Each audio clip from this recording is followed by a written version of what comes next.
Today's recipe is hands down the most decadent dessert I've made in a long time. The top layer is a melt in a mouth fudge, and this bottom layer is full of fudgy, almond, chewy deliciousness.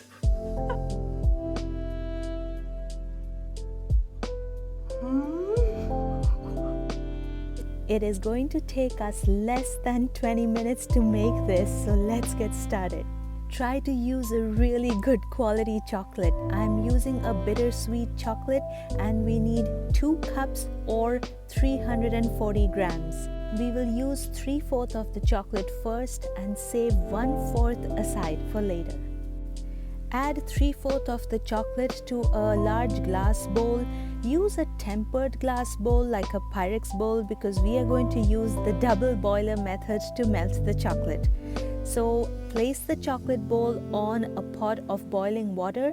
Make sure that the water is not touching the glass bowl. You could also melt the chocolate in a microwave oven, but make sure to do it in bursts of 20 to 30 seconds. If not, sometimes steam builds up in the chocolate and there could be mini explosions or your chocolate could burn. The chocolate has melted beautifully. At this point, you can add a 1/4 teaspoon of coffee powder if you wish. That wakes up the flavor of the chocolate, but that's totally optional. Don't worry, you're not going to taste the coffee. It's just going to taste more intensely chocolatey. Next goes in 300 ml of sweetened condensed milk.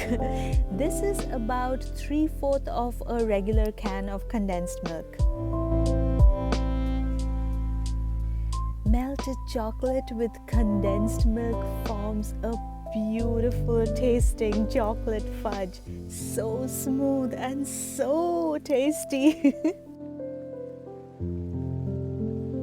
We will make it even more velvety smooth with 2 tablespoons of butter. You can use salted or unsalted butter.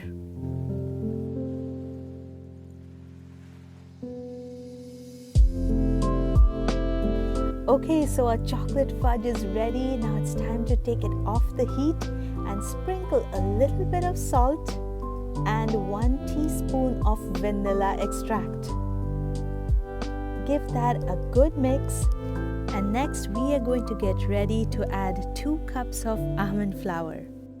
We are going to add approximately 1/2 cup of almond flour at a time and mix well so all the flour gets incorporated into the chocolate.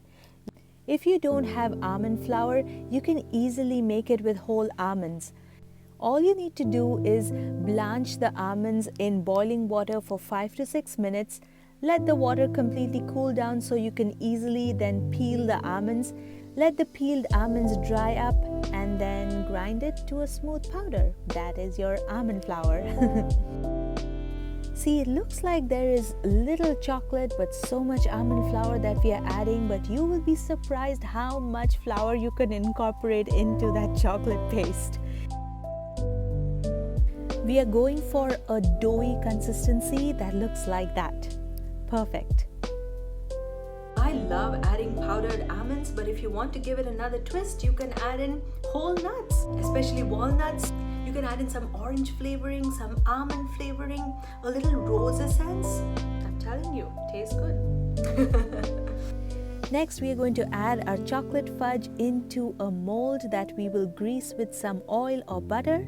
I'm using a 3 by 7 inch lunchbox that I lined with a parchment paper, and we are going to add our fudge in. We are going to press the fudge down firmly with a spatula so that it forms a nice dense layer. It helps to use the back side of a glass just like I did. Also, make sure to press down on the edges of the fudge so it's nice and clean and flat. The more you press down on the fudge, more oil is released by the almond flour and it gets this beautiful sheen. Okay, next we'll use the same bowl to which we'll add the remaining 1/4 of the chocolate shavings, and we are going to melt that as well.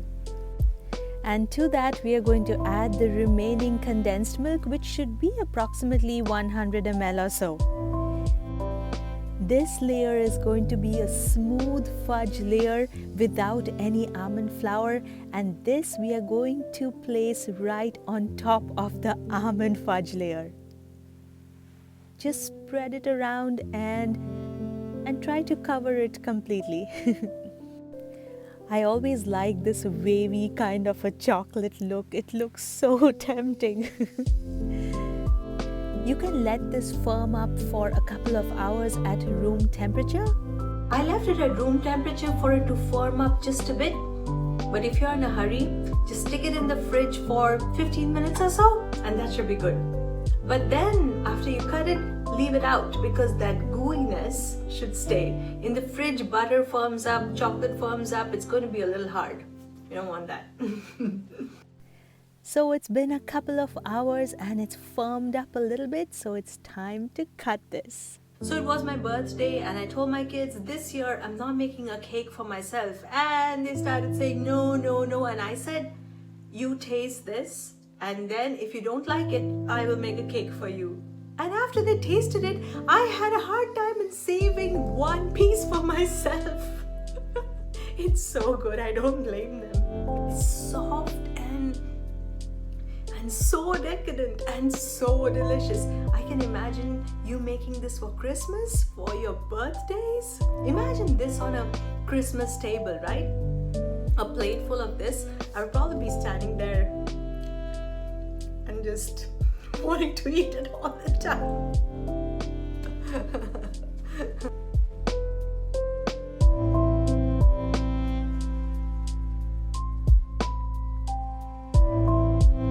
Okay guys, so I hope you enjoyed this recipe and I hope you're going to try it. Do give me a thumbs up if you liked it and share it with your friends. I'm on all these different social media sites, so if you are on it, I would love it if you'd follow me. If you would like written recipes rather than videos like this, I have a blog which is noopursindiankitchen.com. You can find all the recipes there. If you're new to my channel, welcome. Make sure to press that subscribe button because you are going to get exciting recipes like this every week. And don't forget to press the notification bell so my next recipe comes straight to you. Alright then, see you next week. Bye-bye.